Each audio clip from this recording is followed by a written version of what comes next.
There are few subjects that cause as much derision to astronomy as does astrology. But today I wanted to go over an interesting research paper turned book by the name of a 19th century radio propagation analyst by the name of John Henry Nelson. John Henry Nelson worked for RCA around 1940 to 1960 before he retired. And one of the jobs that he was supposed to conduct for RCA was to try and figure out why radio communication was sometimes excellent, sometimes poor, or sometimes non-existent. So in the 1940s, RCA commissioned Nelson to do some research, which actually turned out to be his lifelong passion. And he continued to do that research for about 25 to 30 years, maybe longer. And the objective of the research was to find out if there was any correlation between sunspot activities and how that might disturb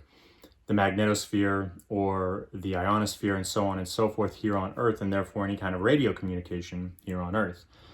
Well, it turns out that it does, and his predictability on his model, which we'll talk about in just a second, was about 85 to 90% predictability, meaning that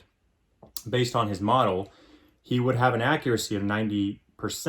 to tell you whether or not a solar flare or a disturbance and what type of a disturbance or a good radio signal would happen and when it would happen. And he was often right to the hour towards the end of his life. And so where astrology comes into this whole research project was that Nelson, he actually used the heliocentric model of astrology, which of course we use in astronomy. It was discovered by Copernicus and then verified by Kepler and Newton that the sun obviously is the center of our solar system and the planets revolve around it.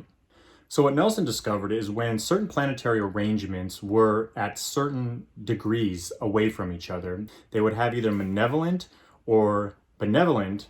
radio propagation features depending on how the planets were arranged in relation to the sun. Now this is kind of where it gets really interesting. So what Nelson discovered was that when the planets arranged to each other at certain degree intervals, eventually he went down to 7.5 degree intervals, that he noticed that there was either a positive effect on radio communication or a negative effect on radio communication. And basically, I'll try to be as brief as possible, but the research goes into much more detail. If major planets were in conjunction, say at a 90 degree interval to each other, then this would almost always result in some type of a big magnetic storm, which originated from the sun, because apparently he's not claiming that they caused sunspots, but they seem to correlate significantly with each other and thereby causing solar flares and radiation ejection and disturbing the ionosphere here on Earth. And so there was this correlation between planet, sun, solar sunspot, solar flare, and ultimately the ionosphere here on Earth and radio communication as a result of that. And so what he had discovered was that there was indeed some type of a correlation with this archaic notion of astrology when superimposed on modern astronomy, in the fashion that when you had these types of angles, which are called either squares or trins in astrology, then as astrology suggests, squares are malevolent and trins are benevolent, that you have certain types of favorable actions, where he actually, I suppose you can say, for lack of a better term, proved this to a 90 degree accuracy, according to his own research, that there was indeed some type of a correlation that when the planets aligned with each other in reference to the sun, they would have a high correlation to sunspots, which in turn would cause solar flares and either positively propagate radio communication here on Earth or negatively propagate radio communication here on Earth by virtue of disturbing the ionosphere. Now, I've heard and I've read a lot of literature that either is for this as this being some type of proof that indeed astrology is a relevant science, and then you get some people who will completely disagree with it because they say that, the sigma 3 and the sigma 6, which is statistical terms, if it's not in the probability range of being 99% accurate, then it's just not a valid model. Or rather, they say that correlation can never necessarily imply causality. Well, I think either way, it is extraordinarily interesting that he consistently got a 90% accuracy in his model, and that he can do these forecasts for up to a year in advance and oftentimes have that type of accuracy. Now, I'm not this video isn't an attempt to justify astrology and say that all astrological sciences are correct, because I think for the most part,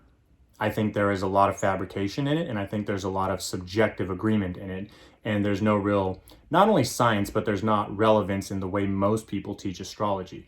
With that being said, I do think that if astrology is considered and treated as astronomy, then you can actually have some quite interesting predictions when you have enough cofactors involved in your equations